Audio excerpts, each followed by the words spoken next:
जय राधा माधव कुंज बिहारी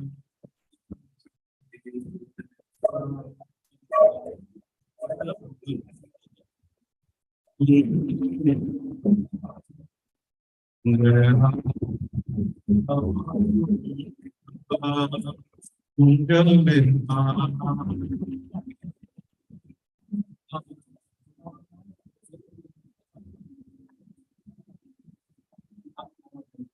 जय गोपी जन वल्लभा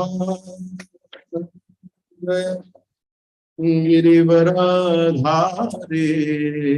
जय गिरिवरधारी जन वल्लभा Girivardhari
Hare Krishna, Hare Krishna,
संकीर्तन यज्ञ की जय।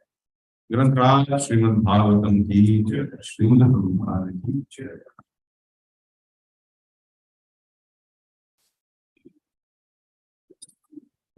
आवाज नहीं सुन रही।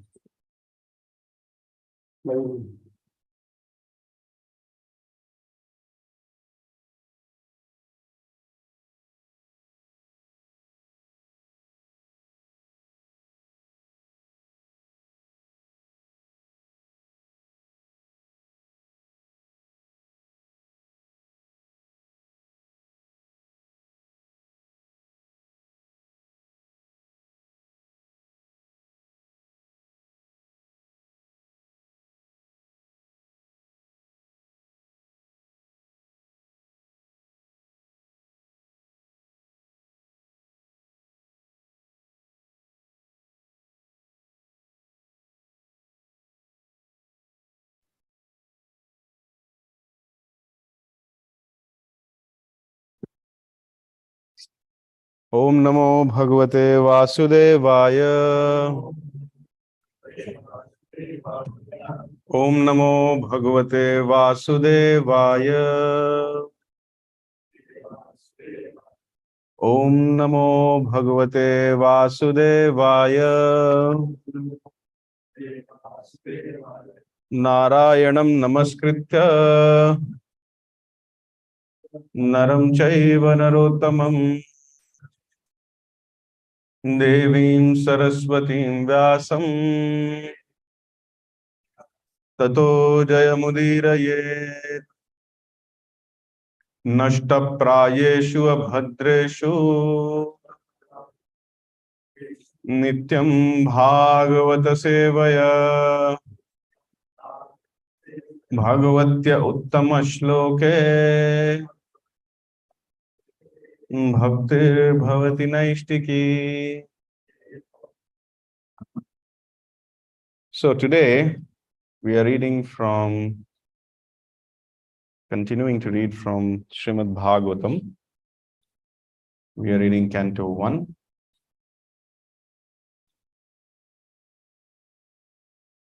Chapter 1, Shloka number 21.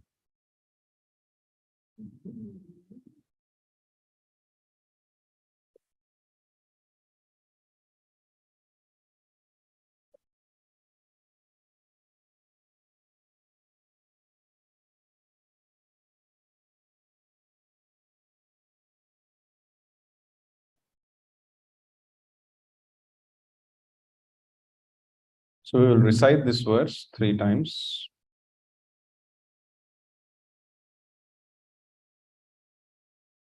Kalim agatam agnyaya kshetresmin vaishnave vayam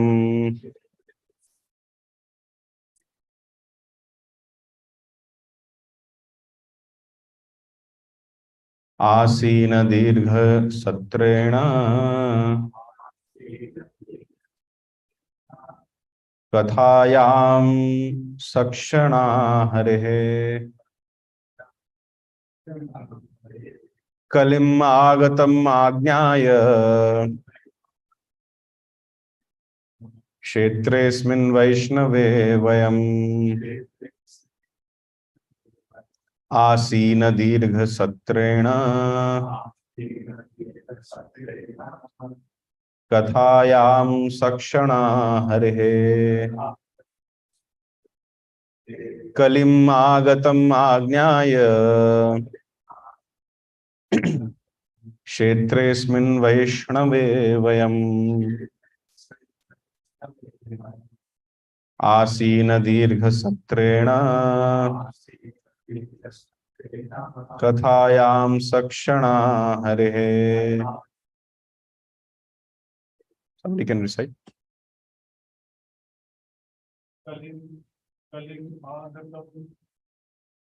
Ajnaya.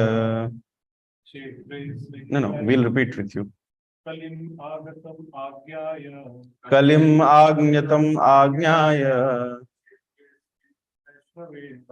क्षेत्रेऽस्मिन् वैष्णवे वयम् आसीन दीर्घ सत्रेण कथायं सक्षणा हरिः. One more person. कलिमागतम् आज्ञाय क्षेत्रेऽस्मिन् वैष्णवे वयम् आसीन दीर्घ सत्रेण कथायं सक्षणा हरिः. Somebody from Mataji's side. कलिम् आगतम् आज्ञाय क्षेत्रेऽस्मिन् वैष्णवे वयम्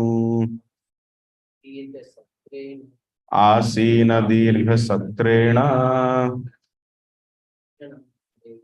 कथायं सक्षणा हरिः. Very good. Thank you. Word to word meanings. Kalim, the age of Kali, iron age of quarrel. Agatam, having arrived. Agnyaya, knowing this. Kshetre, in the tract of land. Asmin, in this. Vaishnave, specially meant for the devotee of the Lord. Vayam, we. Asinaha, actually it is asinah, seated. Dirgha, prolonged. Satrena, for the performance of sacrifices.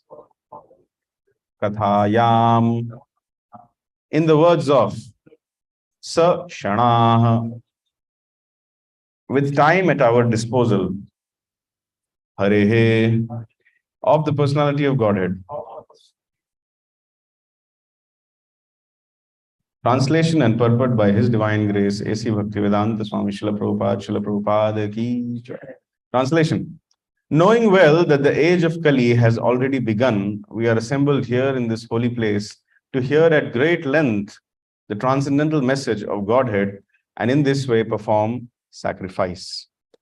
Purport. This age of Kali is not at all suitable for self-realization as was Satyuga, the golden age, or Treta or Dwapar Yugas, the silver and copper ages. For self-realization, people in Satyuga living a lifetime of 100,000 years were able to perform prolonged meditation and in Treta Yuga, when the duration of life was 10,000 years, self-realization was attained by performance of great sacrifice.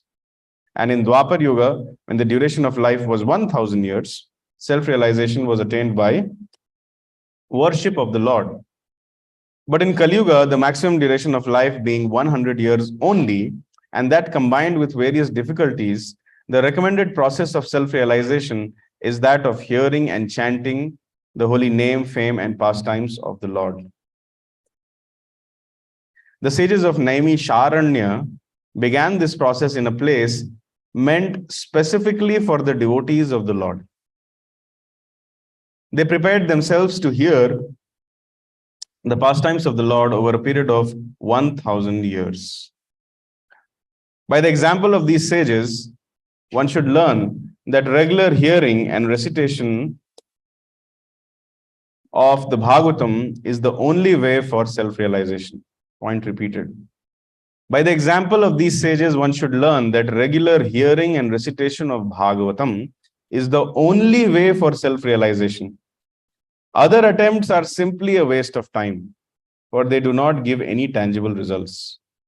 Lord Sri Chaitanya Mahaprabhu, in this system of Bhagavad Dharma, Lord Chaitanya Mahaprabhu preached this system of Bhagavad Dharma, and he recommended that all those who are born in India should take the responsibility of broadcasting the messages of Lord Sri Krishna, primarily the message of Bhagavad Gita. And when one is well established in the teachings of Bhagavad Gita, he can take up the study of Srimad Bhagavatam for further enlightenment in self-realization.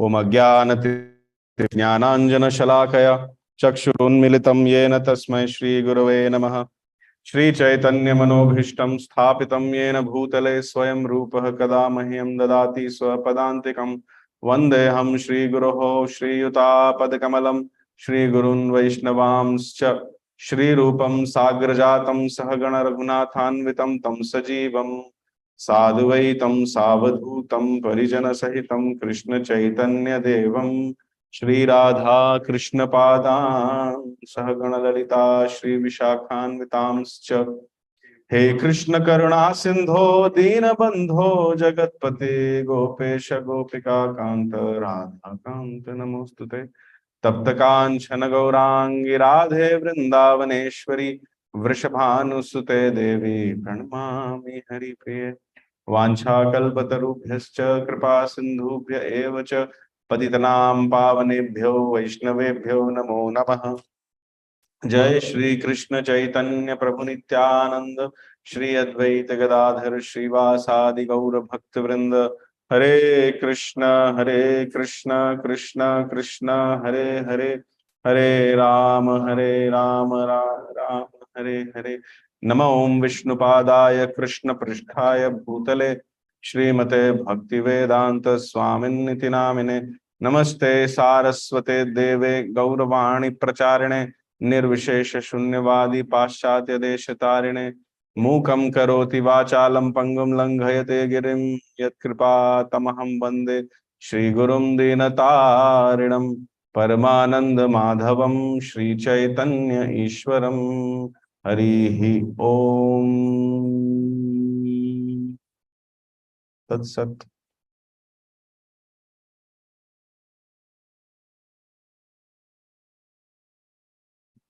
Hare Krishna. So welcome everybody to this wonderful Sunday feast. Everybody can come as close as possible and sit, because hall little spaced out means we all feel little spaced out. As much as possible, please come close. So I'm very happy that one of my sisters has come today. Oh, your name is Nisha. And what is the name of your friend? Payal. You both are coming from Mysore, right? Welcome to this center. Please sit down.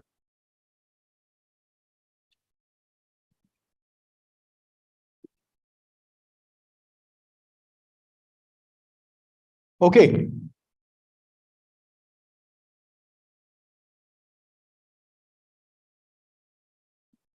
Translation with repetition. You can repeat with me. Knowing well that the age of Kali has already begun, we are assembled here in this holy place to hear at great length the transcendental message of Godhead, and in this way perform sacrifice.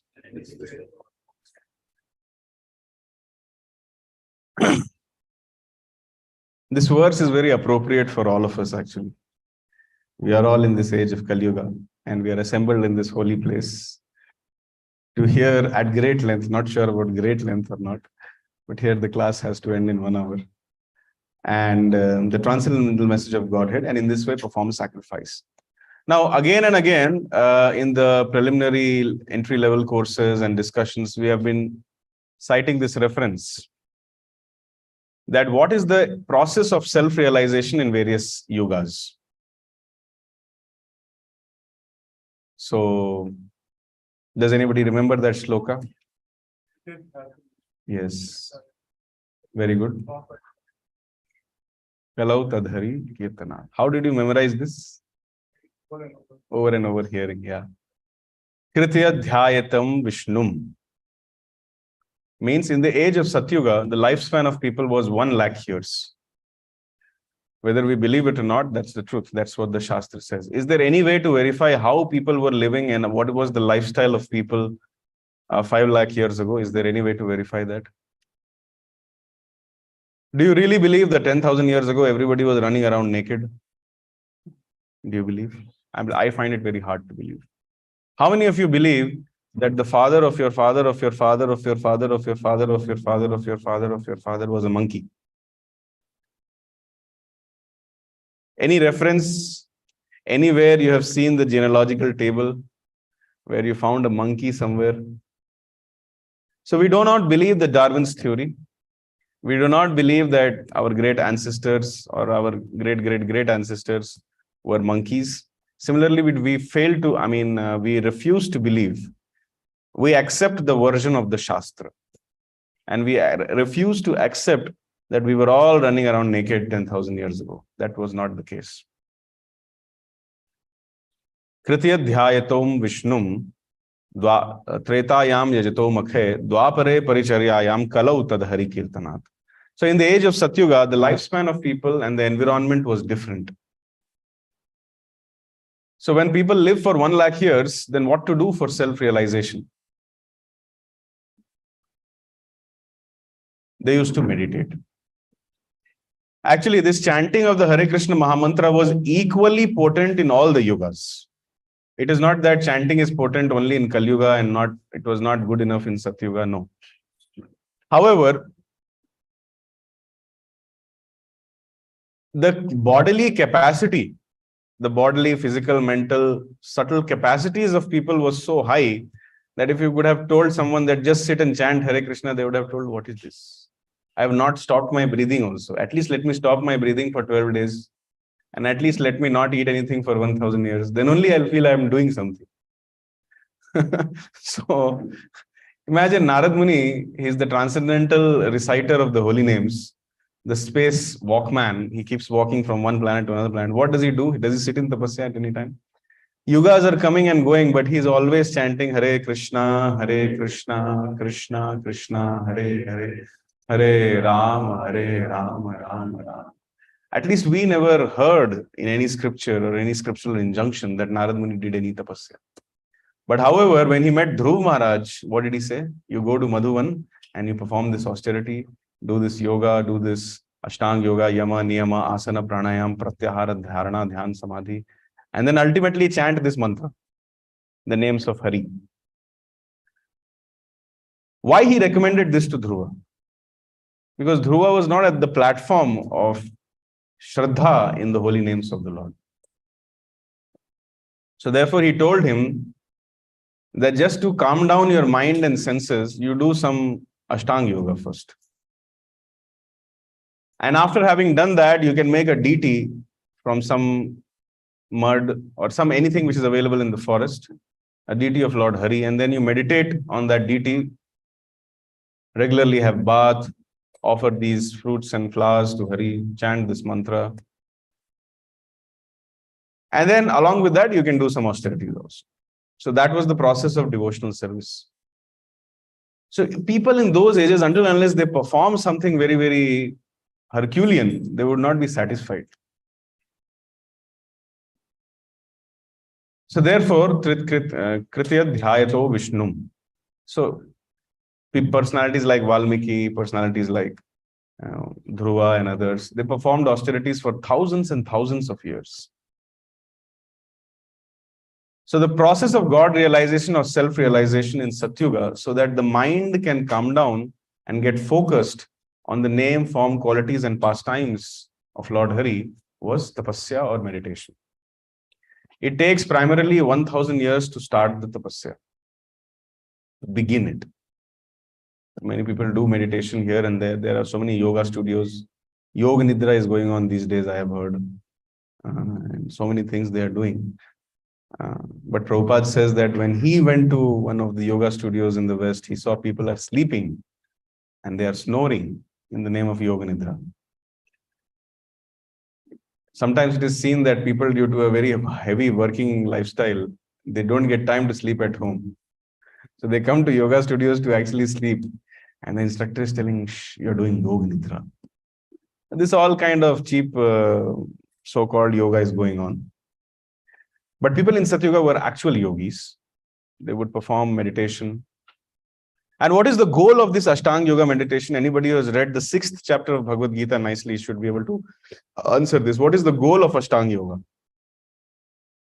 You're sitting like this in meditation. What's the goal of it?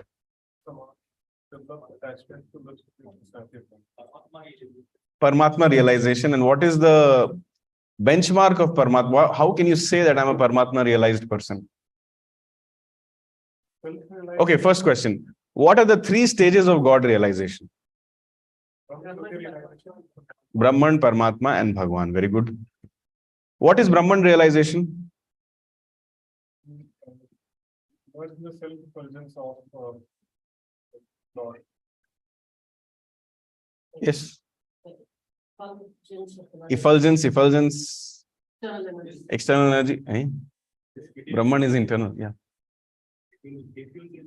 Diffuse. Just like when we take little sugar and mix it in our curd and put it in mixie, it becomes lassi. So that is Brahman realization. See, Brahman realization is to understand that the Supreme Personality of Godhead is present in every atom, He's present everywhere. Sarvam khalva idam Brahma. Brahman realization means to understand that these flowers, they are coming by the energy of Krishna. When you see this garland, what verse of Bhagavad Gita comes to your mind? Garland verse. Patram pushpam phalam toyam yome bhaktya prayachati. Yes, Krishna says, if you can offer me a fruit, a leaf, a flower, or water, I, the Supreme Personality of Godhead, who is being served by thousands and millions of Lakshmis, I will come and accept it. And any other verse? Mattah parataram nanya. Please repeat. No, you repeat with me. Mattah parataram nanya kinchidasti dhananjaya mai sarvam idam protam sutre maniganaiva. So this is the sutra. This is the thread which is holding this garland. Now, this garland is a very nice garland, but it would have been more beautiful when this thread wouldn't have been visible. Do you agree? If it is fully covered by flowers or beads or whatever, it looks more beautiful. Now, when you see this garland like this, are you able to see the thread? But the thread is actually the maintainer of this garland. It is actually holding the whole entire garland together. So Krishna in the Bhagavad Gita says, Mattah parataram na anyat. There is no truth superior to me. That means there is no one superior to me. Kinchidasti dhananjaya.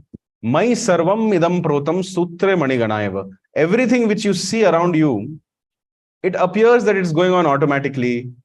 It appears that things are happening automatically, taken care of. Our planets are floating automatically. The sun is rising automatically, and the flowers are, you sow a particular seed and a flower of rose comes out of it, and then it smells so nice. Everything happens automatically.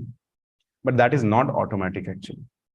Just like this garland looks like it is automatically there hanging, but actually the thread is maintaining the garland. Similarly, sutre mai sarvam idam protam. I am the maintainer, and basically everything rests upon me. That's what Krishna is saying. Sutre mani ganaya. Just like a thread holds everything. So, the goal of Ashtanga Yoga is, I came to this garland because of Brahman realization. So when you see this garland, and if you can understand that yes, these flowers have been created because of the mercy of Krishna. These flowers are an energy of Krishna. Earth, water, fire, air, ether, mind, intelligence, false ego. These are the external separated energies of Krishna.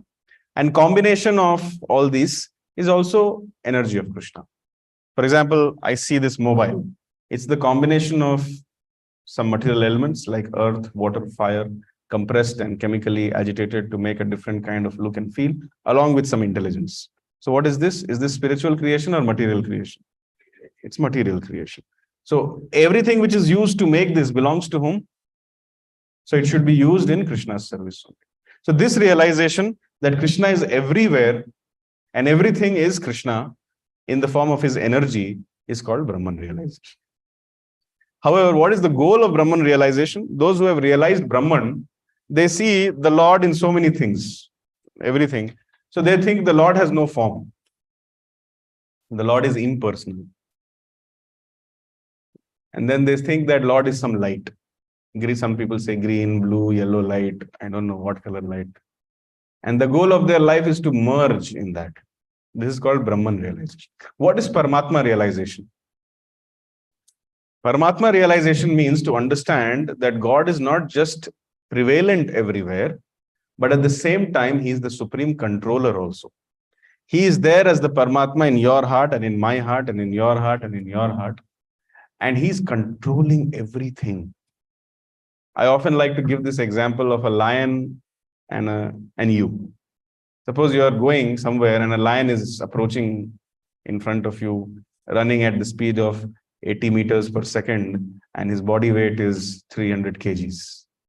Imagine if with that speed, mass into velocity, with a momentum of 300 kgs into 80 meters per second, if he comes and hits you, what will be the force?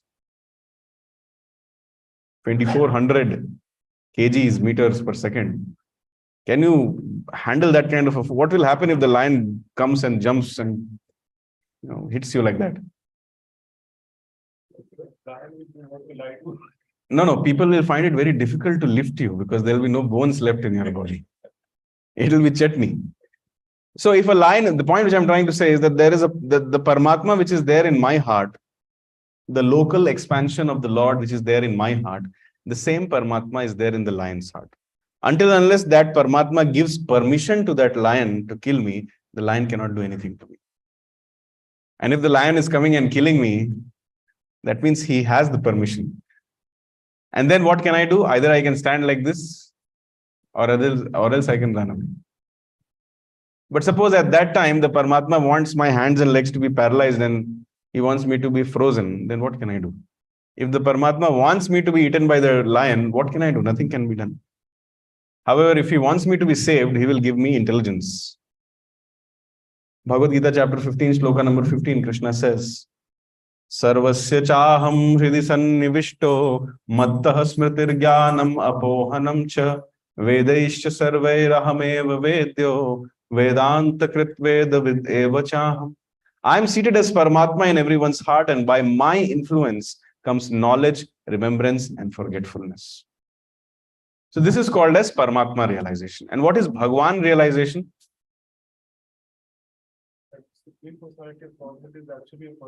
That the supreme absolute truth is a person. He has some feelings. He has likes. He has dislikes. This realization is called Bhagwan realization.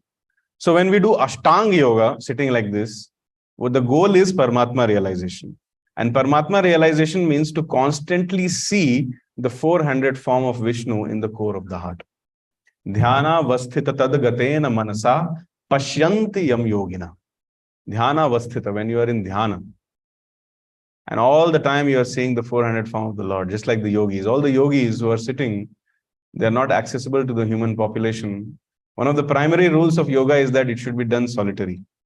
If you read the 6th chapter of Bhagavad Gita. 2 yogis cannot sit together also. It's not that 1,000 years I'll come to your cave, next 1,000 years you come to my cave. It doesn't work like that. Dhyana vasthita tadagaten. Once Srila Prabhupada was having a morning walk in Rishikesh along the banks of Ganges. They walked for around 4 kilometers. And then in a very remote corner of a mountain, one yogi was spotted. His Prabhupada said, that is a yogi. Another 2 kilometers they walked, some valley, they found another man sitting. Prabhupada said, yeah, that person is a yogi. Because they are alone. Yoga has to be done alone. Not like you get enrolled in a yoga society or a yoga studio and coming together in Kumbh Mela and doing something. That defeats the purpose of yoga. And that is Ashtanga Yoga, by the way. So this Ashtanga Yoga was possible to be executed in Satyuga, not now. When the ages changed, when Satyuga came to Treta, the lifespan reduced to 10,000 years. At that time, they were not performing this Ashtanga Yoga. They were doing something else. What were they doing? Fire sacrifice. They were performing fire sacrifices. When was the last time you got good quality ghee? It's highly doubtful that whether whatever you're getting is ghee or not. So fire sacrifice means you require a lot of wealth to do, a lot of ghee, highly exalted brahmanas are needed to execute that, who know the potency of chanting of Vedic mantras, who are purified.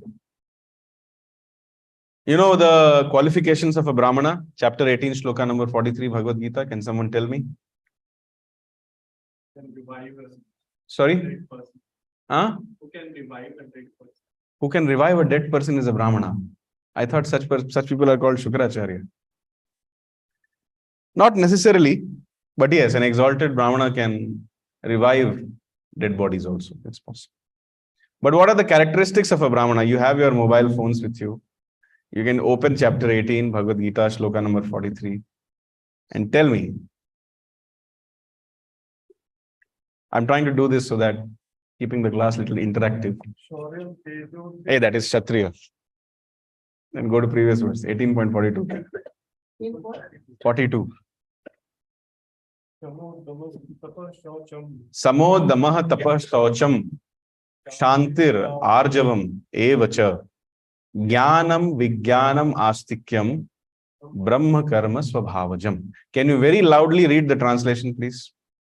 Peacefulness, self-control, austerity, purity, tolerance, honesty, knowledge, wisdom, and religiousness. These are the natural qualities by which the Brahmanas work. Those 9 qualities, can you tell little slowly and little louder? Peacefulness, self-control, austerity, purity, tolerance, honesty, knowledge, wisdom, and religiousness. Yes. These are the natural qualities by which the Brahmanas work. Now, where do you find such Brahmanas who have these 9 qualities? How many of you are Brahmins by birth, by the way? Yes. Out of these 9, how many do you have? Just see. They are Kali Yuga Brahmanas. In the first canto of Bhagavatam, Srila Prabhupada writes, he glorifies the Kali Yuga Brahmanas. He says that in the Dwapar Yuga, some of the demons were not killed by Krishna. Krishna became merciful on them and gave them another chance in Kali Yuga, and these demons, they have taken birth as Brahmanas in Kali Yuga. This has been mentioned in the first canto of Bhagavatam. Nothing against you. If you have a problem, you can talk to Lord Krishna why you didn't kill me. So not all demons are worth being killed also. So they take birth in... See, I'm nothing against these Brahmanas. But see, Krishna says in the Bhagavad Gita that Brahminical qualification doesn't come by birth. Brahminical qualification comes by Chatur Varna Maya Srishtam Guna Karma Vibhagasha. It comes by practice and training. If your father is the judge of a high court, doesn't mean that you also are judge of a high court. Until unless you get trained up, it is not possible. So, in Treta Yuga, we needed those category of Brahmanas who were very expert at the chanting or at the technology of chanting mantras. It's a subtle technology. We read in the scriptures that by the chanting of mantras, they would invoke aeroplanes which could travel by the speed of mind. It is possible. Just because we are not able to do it, doesn't mean that it's not possible. They could invoke nuclear weapons. Present-day nuclear weapons will destroy a city. But the actual nuclear weapon, the Brahmastra, will destroy the whole universe, along with all the 14 planetary systems. So by the power of mantras, they were able to execute those things. Now, where are such Brahmanas? You go to epuja.com, every Brahmana, 500, the 700, 750 rates are there. How will they execute your sacrifice? And in Treta Yuga, people found when their lifespan is only 1000 years, they were not able to do meditation, they were not able to do fire sacrifice. So they started doing deity worship. They constructed a temple. Dwapar, sorry. In Dwapar, they started doing temple construction and deity worship. Nowadays, that is also not possible. So in Kali Yuga, the only way of self-realization is to chant Hare Krishna, Krishna Krishna, Hare Hare, Hare Rama, Rama Rama, Hare Hare. And then you have to do Shravanam, like all of you have come here to hear. Hearing and chanting. What do you have to hear? You have to hear about the name, the fame, the qualities, and the pastimes of the Supreme Personality of Godhead. This is needed. When you hear that, then your heart becomes cleansed. When you hear the pastimes of the Lord, you feel, oh, the Lord is so merciful. Aham sarvasya prabhavo mattah sarvam pravartate iti matva bhajante mam buddha bhava samandita. Krishna says, I am the source of all spiritual and material worlds, and the wise who perfectly know this and understand this, what do?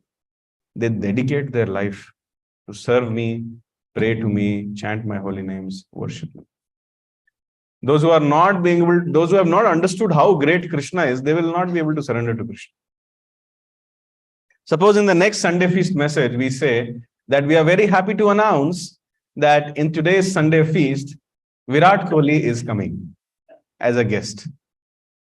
And how many of you will come? able to enter the center. Yes, probably you'll break this wall only. Just to be, because not more than 300, 350 can sit here. So Diwar ko gira do. Let the cows run away and we'll sit outside just to see Virat Kohli. Now, who is Virat Kohli? Sorry? A cricketer. Why is he so famous? Where is this performance and skills coming from? Any Bhagavad Gita verse which says that? Sorry? No. Tell me a Bhagavad Gita verse which tells you. No. A Bhagavad Gita verse which tells you that all the skills and talent and intelligence actually comes from Krishna. This means you people are. Yes, you're right. Thank you very much. Huh? Yes, but do you remember what the translation says?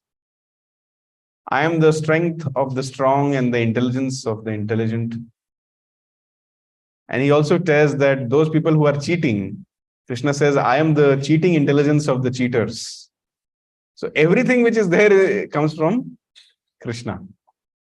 So where is Virat Kohli getting his energies from? God. Can we say that Virat Kohli is exhibiting a small fraction of a small fraction of a small fraction of a small fraction of the potency of Krishna? Can we agree to this? Just to see a small fraction of a small fraction of a small fraction of a small fraction of the potency of Krishna. We are so crazy that if we announce Virat Kohli is our guest, so many of you will come. Imagine when we say that the same Supreme Personality of Godhead from whom Virat Kohli derives the energy, we are discussing about him today. How many of you will come?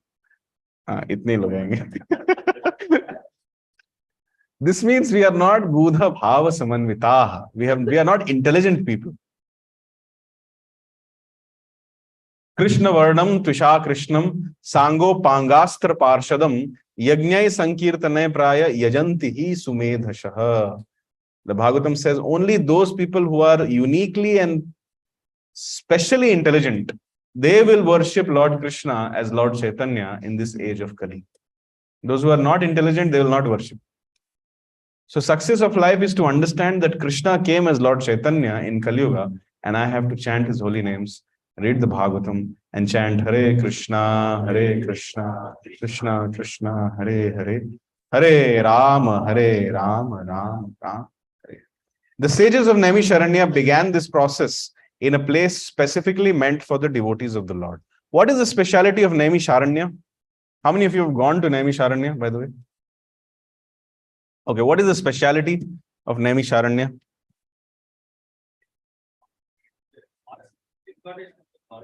It is incarnation of the forest is an incarnation of God. Okay, any reference to what you are saying? You have some proof?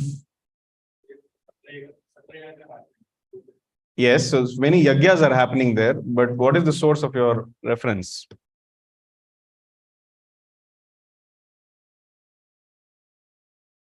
There are take it as a homework. Glories of Naimisharanya. Please read about the glories of Naimisharanya and post in the WhatsApp group. And whenever you post something, don't quote from Korah and don't quote from, give me references that this scripture, this verse number says this, like that. Don't say my friend on Korah has commented this. So that is the source of that is the formula of my life, and my whole belief system is based on Korah. So the sages of Naimisharanya, they were in Naimisharanya. They prepared themselves to hear the pastimes of the Lord over a period of 1,000 years. So this whole practice of hearing is not an ordinary thing. Just to be able to hear, just to be able to sit and hear, they have been practicing to do that for 1,000 years. When they executed so many fire sacrifices for 1,000 years, then by the grace of the Supreme Lord, they met Suta Goswami, who was now ready to tell them the glories of Srimad Bhagavatam and Krishna. So therefore, it is not very ordinary to hear the pastimes of the Lord. Today is Sunday. It's around close to 11 a.m. You could have been anywhere else doing anything else, but you have chosen to come here. This is not something ordinary. Ordinary people don't do this. Because you have developed a lot of pious credits, that's why you're here. Otherwise, it's not possible. If you want to, okay, now you can again ask me, Prabhuji, how you're saying this. You don't know I came here only for the Ekadashi Prasad, because at home it is not cooked. So how do you say that I'm very pious? Please read again homework. Chapter 7, shloka number 28, Bhagavad Gita. When you will read that, you will become fully convinced that it is not that an ordinary event which has happened as a matter of whims and fancies or choice that you are here. You are here because Krishna wanted you to be here. You are here because you heard Krishna's message to you and you came. Now, Prabhupada is very, very clearly saying, other attempts are simply, by the example of these sages, what do we learn from this? So what do we learn from these sages? So the theme of today's verse is, by the example of these sages, one should learn that regular hearing and recitation of Bhagavatam is the only way of self-realization. What is self-realization? To understand that I'm not a man, I'm not a woman, I'm not an engineer or a doctor, I'm not a demigod or a human being, I'm not a cat or a dog, but I am a spirit soul. This realization is called self-realization. And how to understand that you are a spirit soul? If I'm a very lusty person, how will I understand that I'm a spirit soul? It's not possible. Only when you get rid of lust, anger, greed, illusion, enviousness, and attachments, only then you will be able to realize. Sitam satve prasidati. Until you come at the mode of goodness, it is not possible for you to perceive God consciousness. That is why Srila Prabhupada always said, you cannot be sinful as well as Krishna conscious at the same time. So therefore in ISKCON, if we find somebody who is a little serious and who wants to progress, we tell them no meat eating, no gambling, no illicit sex, and no intoxication. These 4 rules and regulations you have to follow. Otherwise, you will be in the mode of passion and ignorance, and God consciousness will become a dream only. It is not possible. Sthitam satve prasidati. Until you come to the platform of mode of goodness, it becomes very difficult to perceive God consciousness. So, self-realization, the only tangible way is hearing and recitation of Bhagavatam. And what is Bhagavatam? Bhagavatam is the description of the dealings of the Lord and the devotees of the Lord. Bhagavad Gita is a description of the Lord. What is God? How he is, what he likes, what he dislikes, all that is Bhagavad Gita. But Bhagavatam is that personality, how he behaves, how he deals, what are his devotees, who are his devotees, how they pray to the Lord, how the Lord reciprocates. When you read those dealings, you become self-realized. And there is no other way. Other attempts are simply a waste of time, for they do not give tangible results. Lord Sri Chaitanya Mahaprabhu preached this system of Bhagavad Dharma, and he recommended that all those who were born in India, how many of you are born in India, please? So what is your dharma? Bharat bhumite manushya janma hoilo jar. Janma sarthak kori poro parokar. Those who have taken birth as a human being in the land of India. First, you should make your life successful by doing 4 things. Associating with devotees regularly, reading the Bhagavad Gita, Bhagavatam regularly, chanting the Hare Krishna Mahamantra every day with a numerical standard, and lastly, eating only Krishna Prasad. When you do these 4 things, your life becomes successful. Successful life means that once you quit this body, you will never take birth again. You will go back home, back to Godhead, where there is no birth, no disease, no old age, no death. That is called success of life. And then, after you become successful, what you are supposed to do? Janma sarthak kori koro parupkar. After that, you have to go and preach. What happens if you don't preach? If you're only doing sadhana, you're chanting Hare Krishna, today's Ekadashi, you're observing Ekadashi Vrata, but you don't preach. What will happen? Okay, but Krishna will be more happy if we Krishna will be more happy when we preach. Okay. He says in the Bhagavad Gita that It is said in the Bhagavad Gita. Very nice. What happens if you don't preach?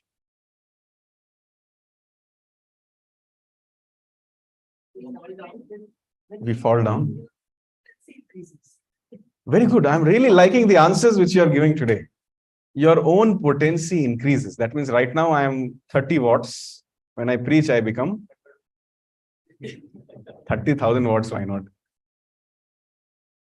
Srila Prabhupada says in the purport of Chaitanya Charitamrita that Lord Nityananda delivered one Jagai and Madhai. But by the mercy of Lord Nityananda, the devotees of Lord Nityananda can deliver millions of Jagais and Madhais. That is called preaching. My spiritual master says that those who preach, they cross over their anarthas faster than others. Anarthas means lust, anger, greed, illusion, enviousness, unnecessary attachments. It's very difficult to become rid of these things. But those who are preaching, they get special mercy and their anarth nivritti happens faster. Now, how many of you think that many offenses or aparadhs happen? Those who preach, their offenses are forgiven by the Lord. Reference. Srila Prabhupada came to Krishna Balram temple along with his disciples.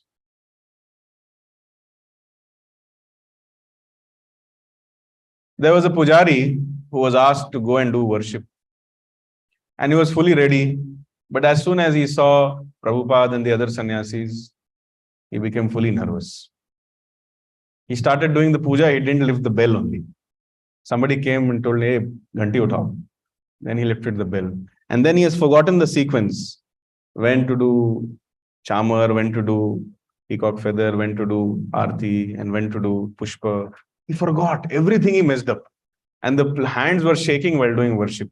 And then after the worship, when he took the arghya water and he threw on everybody, it fell on the face of the disciples of Prabhupada. And they were like so angry. They were taking their specs and they were wiping their specs and they were telling, Baad mein milte hain tumse. So Prabhupada saw all that. He asked one question later on. Who was the pujari? So someone replied, Srila Prabhupada, he is a very nice book distributor and preaches nicely. Oh, he was a book distributor? Then all right. If he would not have been a book distributor, Prabhupada would have told him, call him. But because he was a book distributor, and book distribution means preaching, because anybody whom you give a Bhagavad Gita, you talk to them for 2 minutes, nothing happens to them. But if they read one page of the Bhagavad Gita, their life changes. So the best way of preaching is book distribution.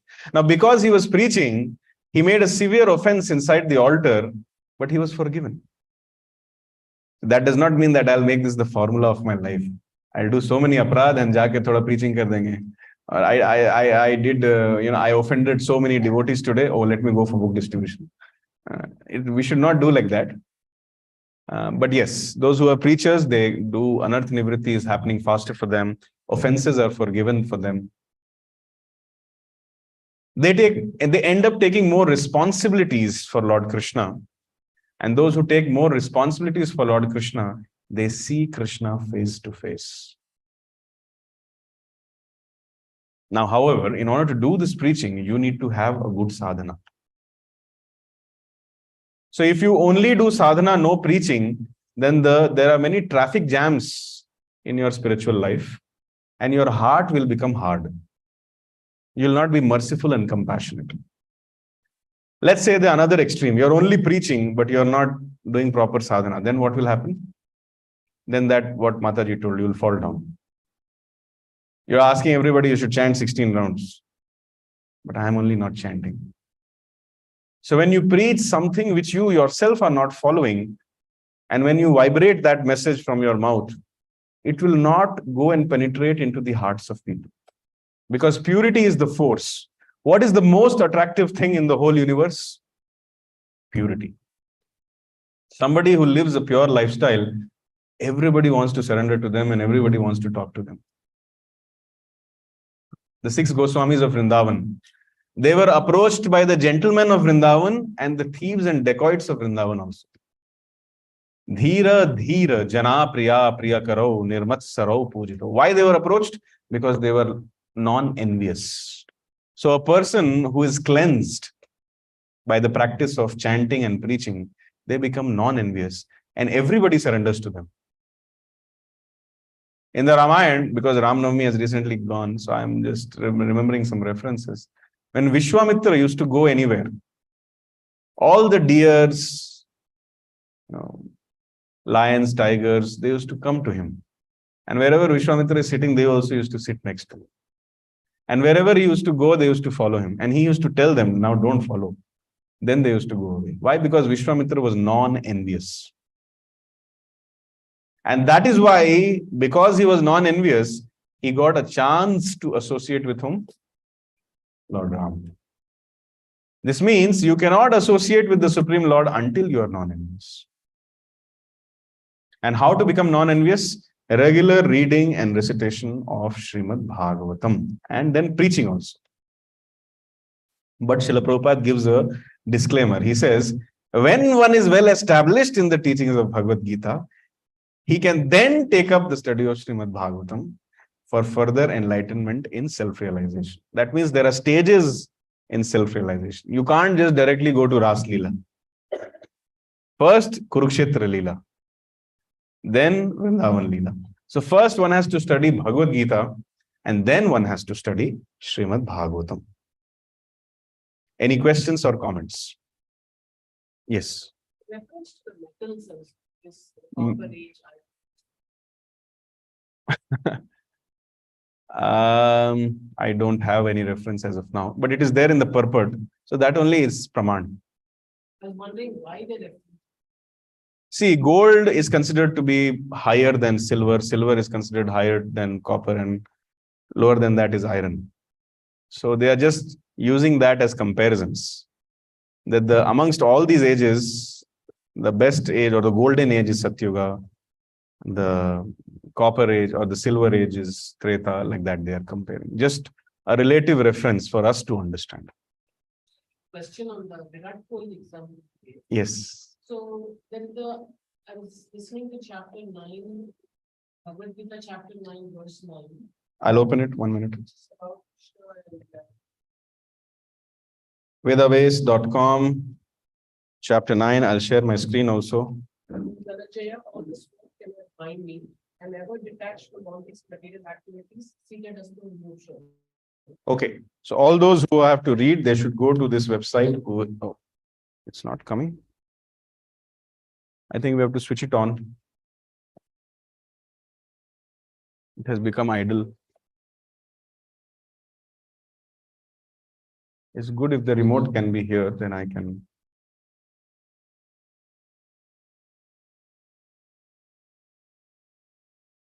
Yes, thank you. So all those who want to read anything, go to this website. As you are seeing, vedabase.io/en. So you can take a note. This website is meant for reading. And then you go to Bhagavad Gita, then you go to chapter 9, most confidential knowledge, you go to verse number 9. Yes, Mataji. Now you tell me. Discussion, the topic that Krishna remains neutral, and in the discussion it was like ultimately it's your karma from one karma that translates. So if you do good things, you get success. If you do bad things, you suffer. I know Krishna ultimately the functioner of everything, but I was just trying to understand how much just the karma itself is there, or every single thing that you accomplish is just the blessing of Krishna. Okay. The question is, to what degree I am actually exercising my free will? Am I a robot in the hands of Paramatma? Because 15.15 says, by my influence comes remembrance, knowledge, and forgetfulness. Looks like everything is controlled by him, and whatever the murder which I have done, it is he. The tiger is killing me. I am murdering some. Until unless Paramatma gives me permission to murder, I can't murder. So actually, it looks like everything God is only doing. So what is the role of my karma? Did I understand your question? Yes. Anybody would like to answer or comment on this question? Devanand, yeah. So, they heard this. Yes. So, the Lord is not, when he sanctions, you should have the karma and you have to sanction, be responsible. Not Yes. responsible. So, if you have a Desire. karmic, if you have desire for something, and if your karmic accumulation allows that, then the Lord sanctions. Yes. Yes. So, God is responsible, not responsible, he is responsible. Yes. Extend your karmic balance. Yes. Lord is not partial. He is reciprocal. So the living entity, now you have a child, you also have a child, both of you have experience. You're telling your child not to do something. Once you told, twice you told, 3 times you told, but the child is dancing on your head. So ultimately what you'll do? You'll tell the child, you're a grown-up. I have given you, I have told, I did my job as a parent. I told you what is right and what is wrong. But still, if you want to do consequences, you should be ready to face. That is Bhagavad Gita. The Lord is telling what to do, what not to do. I love you. Please come back home, back to Godhead. But even after reading this, when we are doing something, who is responsible? Now, if you may so desire, you can actually lock up your child in a room. I will not let you do it. But then what will happen? Out of love or out of weakness born out of that love, you will feel, I don't like to see my child crying in the room. Let him do whatever he wants. I'll try to minimize the suffering somehow. I'm the parent. Do you have this feeling? Huh? So Krishna also has this feeling. No, if he wants, he can completely stop us from doing everything. But then we'll be so morose. So therefore, out of love for us, he lets us do. Theek hai Baba, kar lo. I'm there. Reactions will come, but I will, even when you are suffering, even when you become a pig in your next life, I will be there with you. And I will ensure that you are properly maintained. That's his unconditional, unmotivated love. So Krishna never takes away the free will of the Jivatma.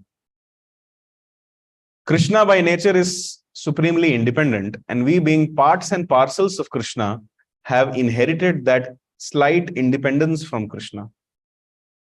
And he never takes away that free will. He only deals with free will in case of his pure devotees, because they have surrendered their free will to Krishna. But those who are not purified by the practice of Krishna consciousness, Krishna does not interfere in their lives. So although he is the sanctioner of everything, but he is not responsible for what we do. And of course, as Prabhuji said, in order to sanction also, some account or some credit is needed. Suppose you are standing in front of the Leela Palace and thinking, I wish this Leela Palace was mine. You desired, but if you do not have the pious credits to get it, you will never get it. But suppose if you have the pious credits, let's say you are some businessman who can actually buy it, and you develop this desire, then what? You have the credits. Krishna will sanction that. Then next day, the Leela Palace is yours. So desires will be sanctioned by the Lord based on your karmic balance, of course. And whether to desire or what to desire or what not to desire, this is our task. Of course, in my previous life, let's say I was a musician, and then in this life, Krishna will naturally give me that intelligence that all your life you have been playing piano. Here is the piano, go towards it. That's why we see 3-year-old, 4-year-old children playing so nicely as if they are genius. Where they learned, it's all coming from Krishna has given them that intelligence from previous life. So you will, based on your past samskaras, you will have some inclinations. You will feel like doing something. Suppose in my previous life, I was a murderer. Next time in this life, when I'll see a knife and when I'll see you, I'll feel, chalo, let's slit the throat of that person. This kind of desires will come. And Krishna only, because we have been doing that, we want to do it. So Krishna reminds us that, see, this is what you wanted and this is why you have taken the next birth. Go ahead and do it. But then Krishna will also send a devotee with Bhagavad Gita. Now, choice is yours. So at each and every stage, always the Jivatma has a choice. And that choice is never taken away by Krishna. So actually speaking, whatever we do, we are responsible. Although Krishna is facilitating it, but responsibility is ours. So we cannot commit a murder and stand in front of the judge and say, Prakrite kriyamanani gunai karmani sarvasha ahankara vimudhatma karta hamiti manyate. Bhagavad Gita says that I am not the doer. Although I have murdered, but actually it's not me. It's the mode of ignorance. I drank 2 bottles, so I went into ignorance, so I murdered. The judge will say, okay, take another two years of jail or something like that. Does this answer your question? Any other questions, comments? Yes. Where is the byproduct of mind? Where it originates? Association. How you get desires, the kind of desires, the quality of desires, the frequency of desires, everything depends upon your association. What you associate with or whom you associate with. Earlier, this question of what you associate with was not the case. But now we have to say that because this has come into the picture. The whole world is there in this. And what kind of stuff you associate with, that decides your mind and your desires. And then whom you associate with also. Dhyayato vishya pumsa sangas teshu pajayate. When you meditate on something, you do association with that. Sangat sanjayate kama. That association leads to attachments.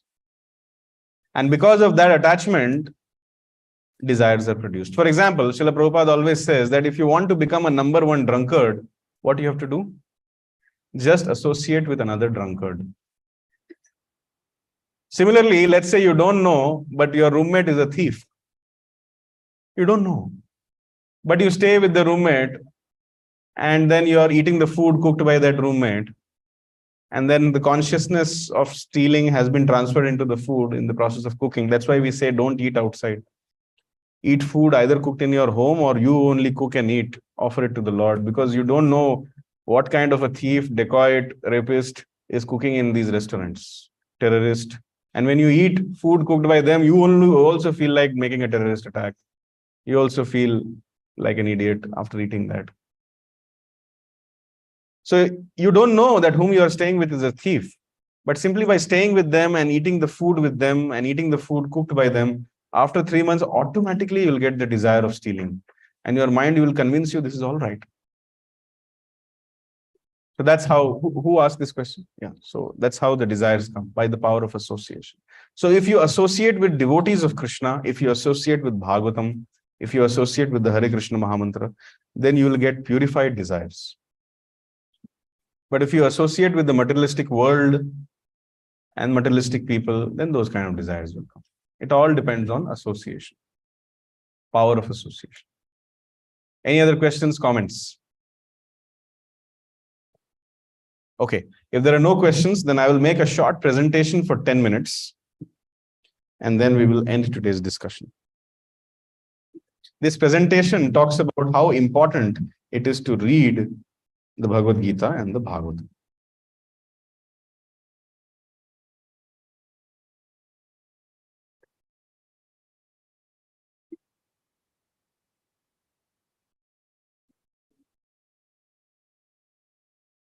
Again, yes. Importance of reading the Bhagavad Gita or the books of Srila Prabhupada on a daily basis. This is from Chaitanya Charitamrita, Madhya Leela 25.278. Shanti Mataji, can you read it, please? So I can see. Yes, please come close. One of the devotees connected with this Krishna consciousness movement must read all the books that have been translated. Chaitanya Charitamrita, Give her the mic. Bhagavatam, Bhagavad Gita, and others. Otherwise, after Sometime. after some time, they will speak and follow the position. Thus, they will miss the opportunity to attain an eternal blissful life of transcendental pleasures. Yes. All the devotees means those who are in ISKCON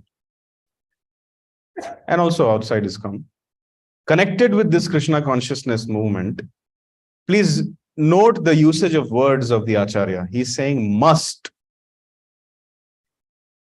read. And how many books should they read? All. How many books Prabhupada has written? Over 67 volumes. Somebody told me it's 80 plus. So all the books have to be read. Look at the picture which I have put next to it. Does it sound like he's making a request? What is it? It's an order. And those who don't read, what is going to happen to them? They will eat, sleep, and fall down. Fall down means what? They will not sleep in their house and fall down and break their... Fall down means they will fall from their spiritual standard. And what it means to fall from the spiritual standard, do you want to know? Suppose you have 1 lakh rupees in your bank account and you want to use it on a daily basis. But because of some charges, your bank account has been frozen. How will you feel? You have the money, but you can't use it. That is called falling down. You were there at this stage of spiritual life, but because of Vaishnava Aparadh, now again you have come here. Whatever advancement you made is always there, but it is no longer accessible to you. It's very frustrating, right? Till yesterday, I was going into bliss in chanting. I was having a desire to serve the Vaishnavas. Naturally, I was not getting any sense gratificatory desires. And I used to be very awake and alert when I used to hear the Bhagavad Gita and Bhagavatam. I had so much desire to serve prasadam to everybody. I had so much taste in Harinam, but I fell down. That means I lose taste for everything. How many of you feel that it is a very good state to exist? Years and years of spiritual advancement lost. And how much struggle it is to get your bank account unfrozen. It's a very miserable state of existence. You'll not be able to believe that the activities which are happening is being done by you. So how many of you want to fall down? Okay, how many of you don't want to fall down? Then what you have to do? You have to read daily. One of the primary things which happen when you read is your intelligence becomes strong. And with a strong intelligence, you can control your mind. Those whose intelligence is not strong, they will not be able to control their mind, and the mind will control them. And then, you know, Bandhur atmatmanastasya yenatmaivatmana jitaha anatmanastu shatrutve vartitatmaiva shatruvat. One who has controlled his mind, the mind is the best friend. But one who has not controlled their mind, the mind is the worst enemy. Bhagavad Gita, chapter 6. So in order to control the mind, reading the books of Prabhupada daily is a must. And how many books you have to read? All. Okay, many of you are leaders. Statement for the leaders. I would request one of our prime leaders, Vivek Prabhu, to kindly read this. I want you leaders, especially. So start from free from all doubt. Free from all doubt. I want you leaders, especially to become absorbed in the philosophy of Bhagavad Srimad Bhagavatam, and become yourselves completely convinced and free from all doubt. On this platform, you shall be able to carry on the work satisfactorily. But if there is a lack of knowledge, or if there is a forgetfulness, everything will be spoiled in that. Especially, you must encourage the students to read our books throughout the day as much as possible. Throughout the day, as much as possible. Give them all good advice, how to understand the books. Inspire them to study the things from every point of view. Every point of view.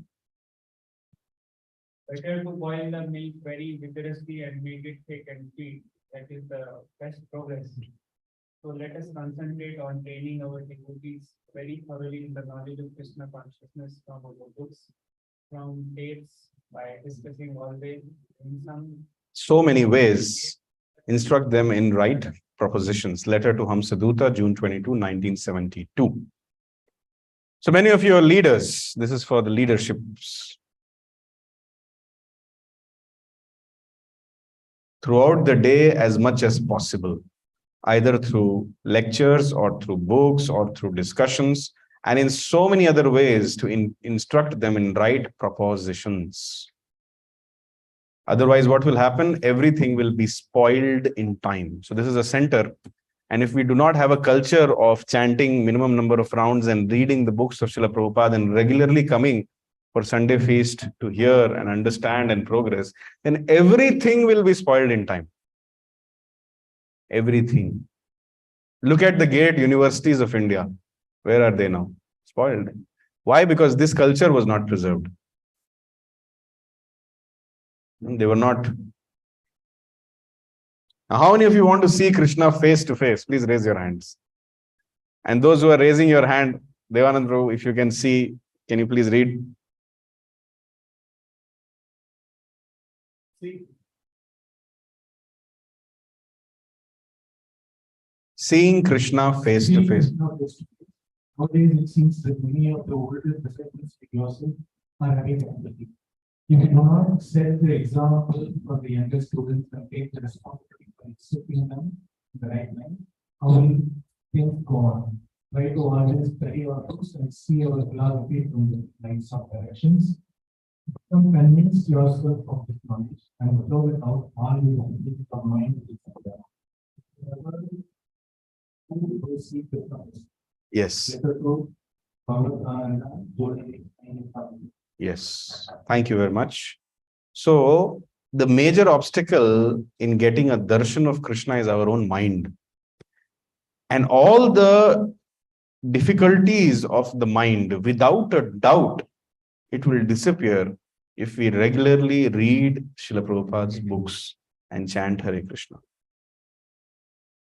And then, by this culture, we will see Krishna face to face. Then, not just reading, but there has to be application also. Can you read this? You. Yeah. Read and apply. Read and apply. Yes, reading my books will help you. Philosophy must be there. But if you won't, do not also apply the philosophy by participating in all the temple affairs like Attending Mangalarti. attending Mangala, performing devotion service. Then simply learning philosophy will have no effect. Yes. So practice of the philosophy is higher than the philosophy. If we are not having a good morning program, I always keep saying this. If we do not wake up early, then our spiritual life is a joke. It's a farce. Those who do not wake up early, I mean, sometimes it's okay, you're sick, you're not able to wake up. That's understood. You're having viral fever, 1 week you missed. Understood. But it should not be a lifestyle. Some people have a lifestyle. Some people tell me, I'm so happy today I saw the sun rising. That means they never see the sun rising. And in Bangalore, people don't see the sun setting also. Because they're in their office, no. Tuk, tuk, tuk, tuk, tuk, tuk. In the Bangalore, even the watch seems to be running all the time. It's running. So philosophy must be there. But if you do not apply the philosophy, then everything will be spoiled. Now, many people want to read so many things. I have read the Bhagavad Gita as it is once. Rasa taste is not coming, Prabhuji. It seems Prabhupada seems to be repeating, you're not the body, you're the spirit soul, you're not the body. Some new thing I want. So for them, this point is there. Who would like to read this? Anybody from Mataji's side? Nisha, would you like to read? So Nisha is my sister. She's coming. There is no need by any of my disciples to read any books besides my books. In fact, such reading may be detrimental to their advancement in Krishna consciousness, except in certain authorized cases, for example, to read some philosopher like make an essay comparing his philosophy with Krishna philosophy. But otherwise, all such outside reading should be stopped immediately. It's simply another moderation. If my student cannot even read my own books thoroughly, why should they read others? I have given you clearly what need is there to read Chaitanya Charitamrit. translated by someone else. You are right to stop such reading. Letter to Sri Govinda. Thank you. So Prabhupada is telling, I have ordered you, all of you should read all my books first. If you are not able to do that, why you are reading other books then? What is the need? First, you read the books which have been given by me. I have given you teachings of Lord Chaitanya. I have given you Chaitanya Charitamrita, everything. Why you want to read translation by others? Why you want to read the purports given by others? These kind of things should be immediately stopped. Now, a little bit about what is Srimad Bhagavatam. I want to cover a few things. So, Srimad Bhagavatam is accepted as the essence of all Vedic literature and Vedanta philosophy. Whoever tastes the transcendental mellow of Srimad Bhagavatam is never attracted to any other literature. This is from the 12th canto. Vyasadeva collected whatever Vedic conclusions were there in the 4 Vedas, 108 Upanishads, and placed them in the aphorisms of Vedanta Sutra. In Vedanta Sutra, the purport of all Vedic knowledge is explained, and in Srimad Bhagavatam, the same purport has been explained in 18,000 verses. Therefore, it is to be concluded that the Brahma Sutra is explained vividly in Srimad Bhagavatam. Also, what is explained in the verses of Srimad Bhagavatam has the same purport as what is explained in the Upanishads. This is from Chaitanya Charitamrita, Madhya Leela 25.9 to 100. So, if you can simply read Srimad Bhagavatam, you can be confident that you have attained all knowledge. So, this is a glorification of Srimad Bhagavatam by Sanatana Goswami. Look at his mood while reading Srimad Bhagavatam. He says, Madeka bandho matsangin madguro man mahadhana mananistaraka madbhagya mad ananda namostute. O Srimad Bhagavatam, O my only friend, O my companion, O my teacher, O my great wealth, O my deliverer, O my good fortune, O my bliss, I offer my respectful obeisances unto you. I'm just trying to create an awareness in everybody's heart how important is hearing and recitation and chanting and most importantly hearing of Srimad Bhagavatam. So therefore, we should be very eager to come and discuss Srimad Bhagavatam in the association of devotees. Now, Srimad Bhagavatam is not an ordinary book. There is a reference from Padma Puran how different cantos of Srimad Bhagavatam, they are like different body parts of Krishna. The first 2 cantos represent the 2 lotus feet of Krishna. So when you're reading first 2 cantos, you're actually in touch with the lotus feet of Krishna. They say Srimad Bhagavatam is non-different from Krishna. This is the meaning. Canto 3 and 4, they represent the thighs of Krishna. Canto 5 represents the waist of Krishna. You must have gone to Pandharpur, you must have seen Vithala standing like this. His waist. So that waist, when you come close to the waist, how do you feel? The same feeling you will have while reading Canto 5. Canto 6 is his chest. On the chest of the Lord, Mother Lakshmi always resides. So Canto 6 is the chest. Canto 7 and 8 are the strong arms of Krishna. Canto 9 is the neck of Krishna. Now, this is the way to take darshan also. When you go in a temple, don't just go to the face. Start with the lotus feet. Look at the lotus feet, how the feet are. What is the color of the nails of Krishna? How many tulsi leaves are sticking to it? How is the pile or the nupur which Krishna is wearing? Then go slowly up. Look at his thighs. What is the color of his dhoti? How is his waist belt today? Then go towards the waist. What is the organization of the different paraphernalia in the waist? Then slowly go towards his chest and fix your attention towards it. Then look at his beautiful arms. What kind of armlets he's wearing? What kind of flute he's playing? And then come to his neck and observe that there are 3 lines on his neck which are like a conch shell. How beautiful it is. And then come to the smiling face of Krishna. So the 10th canto of Srimad Bhagavatam is the smiling face of Krishna. Just like when you take darshan, you don't directly jump to the face. You start from the lotus feet. Therefore, even while in the process of self-realization, you have to start from the lotus feet. Start from the first canto, then second, then third, then fourth, then fifth, in sequence. Then you go to the 10th canto. And Srila Prabhupada in the preface of Bhagavatam has told that anybody who has read the first 9 cantos sequentially and not like a monkey is already fully God realized. And by the time they go to the 10th canto, which is Krishna Leela, they are simply relishing it. The Bhagavatam is meant for people who are non-envious. That means when you read the first 9 cantos, you become non-envious, so that you become qualified to read the 10th canto. The 11th canto is his forehead, and the 12th canto is his crown.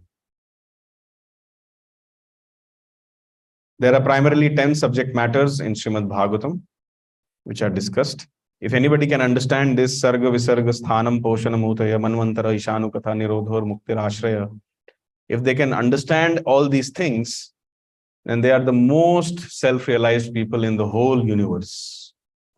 Nobody can know anything more than them, and they are qualified to speak on any subject matter.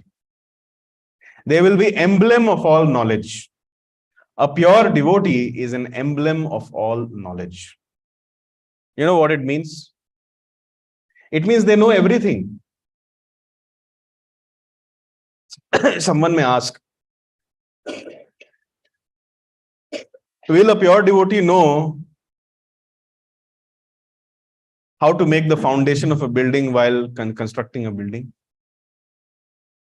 So I'll give you a reference. This I have read in that book, I'll Build You a Temple by Giriraj Swami. Many of you may have it. Giriraj Maharaj was trying to make the ISKCON Juhu temple in 1970s. So he called the architects and they asked that how deep the foundation should be, because the temple is going to be like really high, 19, 20 floors and things like that. So the architects told that, see, this is a sea beach area. The sea is there and it is sandy, and the water is there. So in order for the building to be stable, at least 20 feet you should dig.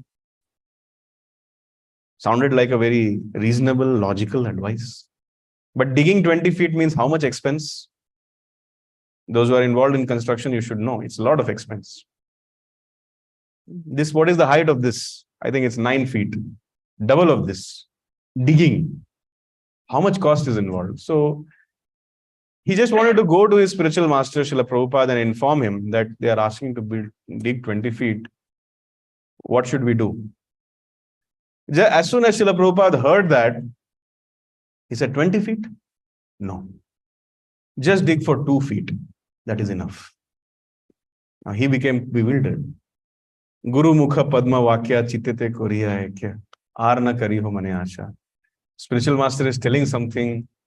The goal of my life is to follow the spiritual master. But looks like my spiritual master is not an expert. He's not a soil expert.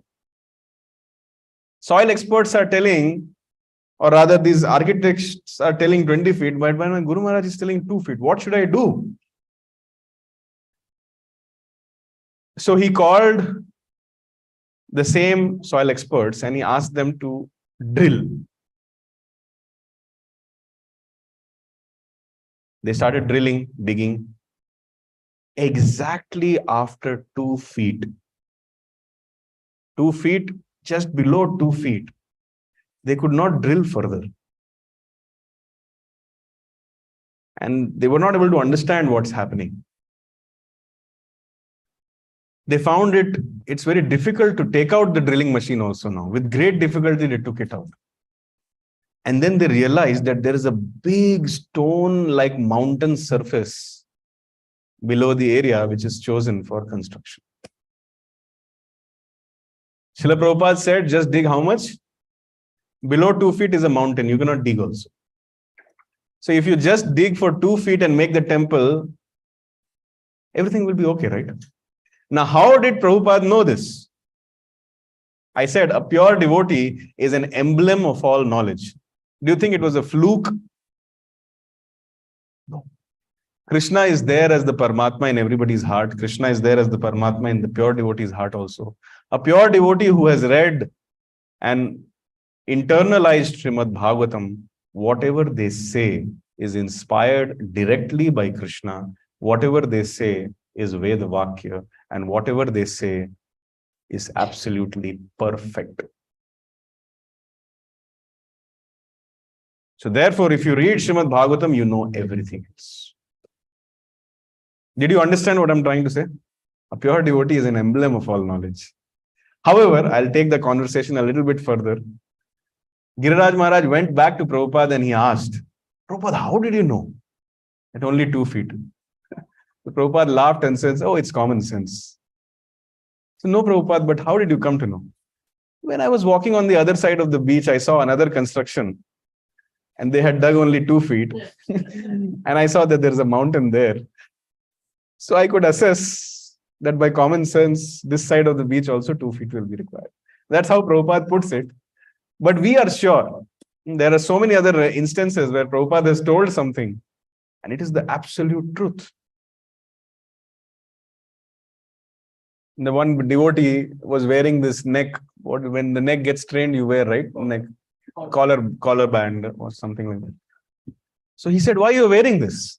Prabhupada said, the doctor has asked me to wear for 6 months. Prabhupada just looked at him and he said, open it immediately. You don't need it. So he had faith in Srila Prabhupada and he opened it and he started doing the work and the neck pain went away. Similarly, one devotee was going to some place and then he was informing that I'm going to take the ship from here and then this route I will take. Prabhupada said, no, don't go by that route.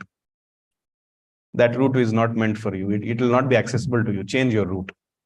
So he thought, what Prabhupada is saying, I'll still continue my journey. But actually, when he went there, he saw that that route was not accessible by the ship. So the point which I'm trying to say is that Krishna is there as Paramatma in the hearts of pure devotees and truth comes from the mouth of pure devotees like this. So if you can kindly come for these Bhagavatam classes every time, then you will be the most highly benefited personality. The perfection of life is to understand God. So by reading Srimad Bhagavatam, Sadhyaha, immediately, Hridya, Avarudhyate Ishwaraha, the Supreme Personality of Godhead, by simply reading Bhagavatam, he's already there, but immediately he's realized. That is the perfection of life.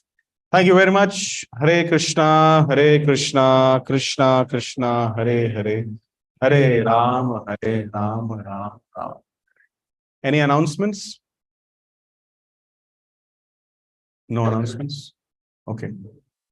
Thank you very much. Today is Ekadashi. We are serving Ekadashi Prasadam. We recommend all the devotees to regularly observe Ekadashi Vrata. Ekadashi means on the day of Ekadashi, you're not supposed to eat grains, but you can take fruits, roots, milk, etc. Yes. Anybody who is coming for the first time today? These two are coming for anybody else? So it is our custom in our temple that anybody who comes for the first time, they get a gift. So can we please give the gift to them? What are your names?